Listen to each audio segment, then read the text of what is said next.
G30 SPKI atau Gerakan Tanggal 30 September yang dilancarkan oleh Partai Komunis Indonesia (PKI), menjadi salah satu sejarah pahit bagi pemerintah Indonesia pada waktu itu. Peristiwa ini terjadi tepat hari ini, tanggal 30 September, 56 tahun silam. PKI merupakan salah satu partai tertua dan terbesar di Indonesia. Partai ini mengakomodir kalangan intelektual, buruh, hingga petani. Pada pemilu tahun 1955, PKI berhasil meraih 16,4% suara dan menempati posisi keempat di bawah PNI, Masyumi, dan NU. Sejarah berdirinya PKI tak lepas dari Indische Sociaal Democratische Vereniging (ISDV), partai kecil berhaluan kiri yang didirikan oleh tokoh sosialis Belanda, Hendrikus Josephus Franciscus Marie Sniveliet atau dikenal dengan Henk Sniveliet. Dikutip dari buku Sejarah untuk Kelas 12 oleh Nana Supriyatna, ISDV menyusup ke partai-partai lokal baik besar maupun kecil, seperti Sarekat Islam, SI. Beberapa tokoh SI yang melejit pada saat itu antara lain Semaun dan Darsono, yang tak lain berperan penting dalam pendirian PKI. Pada tahun 1920-an, ISDV kemudian mengilhami lahirnya PKI dengan Semaun sebagai ketua dan Darsono menjadi wakilnya. Dalam buku Tan Malaka, Pergulatan Menuju Republik tahun 1897 sampai tahun 1925 yang ditulis oleh Heria Oeze, Tan Malaka sempat mengusulkan PKI sebagai Partai Nasional Revolusioner Indonesia. Namun, nama yang diusulkannya ditolak oleh Semaun. Sejarah G30 SPKI. Peristiwa G30 SPKI terjadi pada tahun 1965 dan dimotori oleh Dipa Nusantara Aidit atau DN Aidit, pemimpin terakhir PKI. Di bawah kendali DN Aidit, perkembangan PKI semakin nyata walaupun diperoleh melalui sistem parlementer. Dikutip dari buku Api Sejarah II oleh Ahmad Mansur Suryanegara, menurut Arnold C.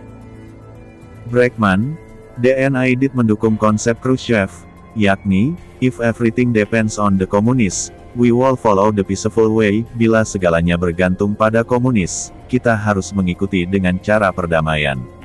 Pandangan itu disebut bertentangan dengan konsep Mao Zedong dan Stalin yang secara terbuka menyatakan bahwa komunisme dikembangkan hanya dengan melalui perang. G30 SPKI terjadi pada malam hingga dini hari, tepat pada akhir tanggal 30 September dan masuk tanggal 1 Oktober tahun 1965. Gerakan pemberontakan yang dilakukan oleh PKI mengincar perwira tinggi TNI AD Indonesia. 3 dari 6 orang yang menjadi target langsung dibunuh di kediamannya.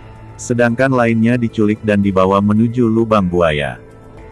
Ke-6 perwira tinggi yang menjadi korban G30 SPKI antara lain Letnan Jenderal Anu Merta Ahmad Yani, Mayor Jenderal Raden Suprapto, Mayor Jenderal Mas Tirto Darmo Haryono, Mayor Jenderal Siswondo Parman, Brigadir Jenderal Donald Ishak Panjaitan dan Brigadir Jenderal Sutoyo Siswomiharjo. Tujuan G30 SPKI. Tujuan utama G30 SPKI adalah menggulingkan pemerintahan era Soekarno dan mengganti negara Indonesia menjadi negara komunis. Seperti diketahui, PKI disebut memiliki lebih dari 3 juta anggota dan membuatnya menjadi partai komunis terbesar ketiga di dunia, setelah RRC dan Uni Soviet. Selain itu, dikutip dari buku Sejarah untuk SMK kelas 9 oleh Prawoto, beberapa tujuan G30 SPKI adalah sebagai berikut. 1. Menghancurkan Negara Kesatuan Republik Indonesia (NKRI), dan menjadikannya sebagai negara komunis. 2. Menyingkirkan TNI Angkatan Darat dan merebut kekuasaan pemerintahan. 3. Mewujudkan cita-cita PKI, yakni menjadikan ideologi komunis dalam membentuk sistem pemerintahan yang digunakan sebagai alat untuk mewujudkan masyarakat komunis. 4. Mengganti ideologi Pancasila menjadi ideologi komunis.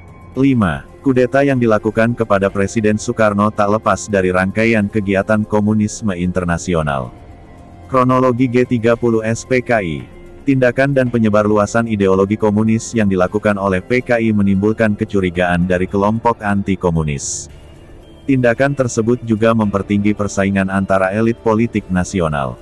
Kecurigaan semakin mencuat dan memunculkan desas-desus di masyarakat, terlebih menyangkut kesehatan Presiden Soekarno dan Dewan Jenderal Angkatan Darat. Di tengah kecurigaan tersebut, Letnan Kolonel Untung, Komandan Batalion I Kawal Resimen Cakrabirawa, yakni pasukan khusus pengawal Presiden, memimpin sekelompok pasukan dalam melakukan aksi bersenjata di Jakarta.